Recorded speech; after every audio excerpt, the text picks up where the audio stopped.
Oregairu Season 3 akhirnya nayangin episode satunya nih. Nah, ngomong-ngomong, kalian tim mana nih? Yukino, Yui, Haruno, Ebina, Saki, Komachi, atau Totsuka? Gimana progres cerita mereka sih di season 3 ini? Kode-kode apa saja yang ada di episode ini? Berikut ulasan dan opini untuk adegan-adegannya. Bonyu Otaku. Yo, what's up guys? Salam bawang. Kali ini kita akan membahas mengenai Oregairu episode 1 yang baru saja tayang 10 Juli 2020 kemarin. Oke, season 3 ini lagu openingnya kembali dinyanyikan oleh Yanagi Nagi dengan judul Megumi no Ame. Bunyi instrumennya mengingatkan pada vibe Oregairu seperti opening season sebelumnya. Ya, dan aku langsung orgasm setelah mendengar lagunya satu kali. Good for Yanagi Nagi.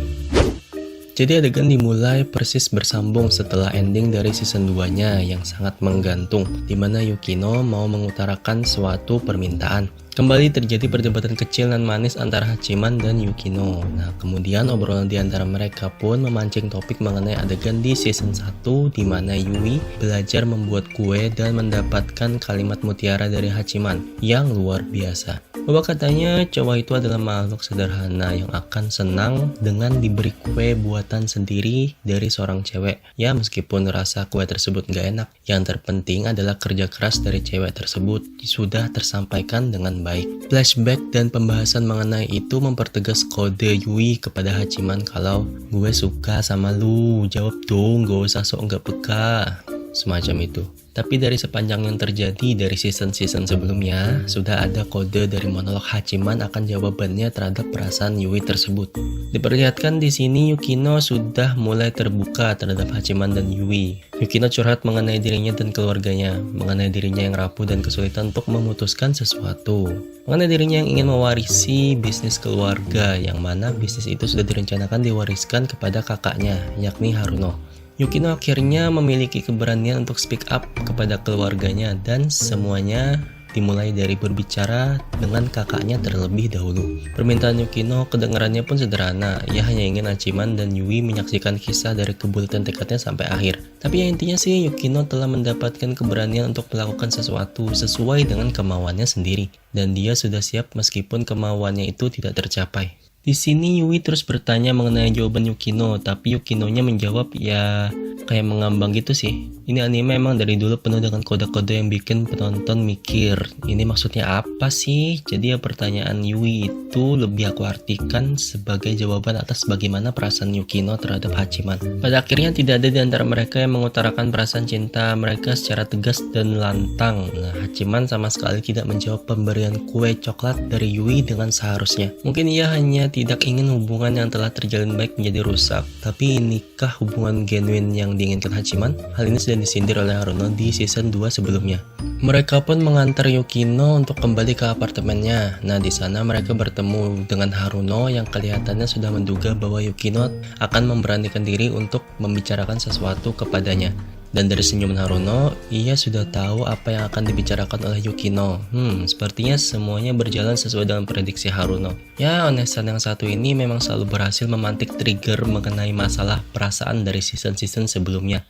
Dia diyakini juga yang tahu persis masalah yang terjadi di internal klub relawan. Adegan beralih ke Hachiman yang bangun pagi dan melihat ke arah kue coklat pemberian Yui. Ya, bukannya mencicipinya, dia malah menyimpannya di dalam laci. Jadi hal ini bisa ditafsirkan dengan Hachiman yang belum mau menjawab perasaan dari Yui. Tapi menurut penafsiran lain, di sini Hachiman semacam mau menjadikannya pengingat akan kerja keras Yui dalam membuat kue tersebut. Namun melihat ekspresi datar dari Hachiman begitu menyimpannya, nampaknya tafsiran pertama yang lebih kuat. Di sini ditampilkan adegan Hachiman dan Komachi. Siskon Hachiman kumat, dia siskon dan dia bangga. Yang jadi poin super plus di anime ini adalah dialog antar karakternya yang asik dan komedinya yang ngalir begitu aja. Adegan yang menarik di sini di mana Hachiman memasukkan gula dan krim pada kopinya, sedangkan di season 2 dia diperlihatkan lebih sering meminum black coffee. Hal ini bisa jadi sebuah metafora mengenai hubungannya dengan Yukino dan Yui yang kembali membaik dan memanis, di mana di season 2 hubungan antara mereka bertiga terasa begitu pahit dengan banyaknya permasalahan. Hachiman kemudian tanpa sengaja bertemu Saki dan Keika yang sedang makan siang, lalu disuruh bergabung dengan mereka berdua. Uniknya di sini, ketika membicarakan adik Saki yang mendaftar ke sekolah negeri, Hachiman membuka pikiran Saki bahwa jika adiknya berhasil mendaftar ke sekolah negeri, maka Saki memiliki pilihan yang lebih luas selain harus kuliah di universitas negeri, yang mana tekanan untuk melanjutkan kuliah di universitas negeri bisa diwariskan kepada adiknya. Komachi pun datang dengan semangat yang luar biasa. Hachiman mengatakan bahwa dia mencintai Komachi. Ya, dia siskon dan dia bangga. Ucapan Hachiman itu mengingatkan Saki pada kejadian masa lalu saat festival sekolah, tepatnya di season 1 episode 12. Saat itu Hachiman sedang mencari Sagami dan ia diberikan clue rute menuju atap bangunan sekolah oleh Saki. Hachiman meneriakkan "aku mencintaimu" dan membuat Saki dere-dere, salah paham dan kayaknya mulai punya rasa sama Hachiman. Tapi cuma dibilang gitu doang jadi naksir.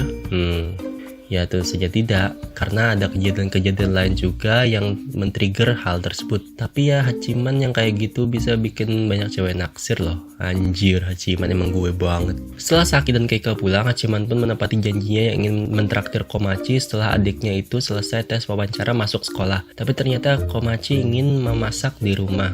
Kemudian adegan dilanjutkan dengan Hachiman yang menghabiskan waktu dengan Komachi. Mereka berbelanja, bermain di game center, dan lain sebagainya. Hubungan kakak adik di antara mereka rasanya sweet banget sih. Aduh, jadi pengen punya adik perempuan. Komachi mengucapkan terima kasih kepada Hachiman seakan-akan bakalan berpisah dengan kakaknya. Di sini adegan yang sweet dan emosional di mana mereka berdua menangis. Hal ini menandakan betapa dalam dan eratnya hubungan antara mereka berdua. Tapi nih ya, aku ada feeling kalau Komachi menganggap kakaknya sudah mulai berubah ke arah yang lebih baik dan tidak perlu diurus olehnya lagi. Sehingga ya jadi semacam salam perpisahan karena masing-masingnya sudah bisa mandiri. Lagu endingnya di season ini seperti season-season sebelumnya, dinyanyikan kembali oleh pengisi suara Yukino dan Yui, yakni Hayami Saori dan Toyama Nao dengan judul lagu Diamond Jundo. Lagi-lagi lagu ini kedengaran enak di kupingku pribadi. Well, untuk episode ini tidak ada permintaan bantuan untuk klub relawan, jadi tensinya masih cenderung biasa sih, seperti aliran santai dari hubungan antar karakter Oregairu kayak biasanya. Tapi melihat preview episode 2-nya yang dimana kembali ke ruangan klub relawan dan kemunculan Ishiki Iroha kembali, semoga saja akan ada permintaan dan konflik menarik di episode berikutnya. Mengingat terlebih lagi light novelnya katanya sudah tamat, jadi kemungkinan besar season 3 ini adalah season terakhir dari Oregairu. Jadi siapakah yang akan menang pada akhirnya? Ya spoiler, light novelnya sebenarnya sudah tersebar di mana-mana, tapi kan tidak menutup kemungkinan ending animenya akan menjadi ending original. So, sekian ulasan mengenai episode 1 di season 3 Oregairu. Sampai berjumpa di ulasan yang berikutnya. Goodbye guys.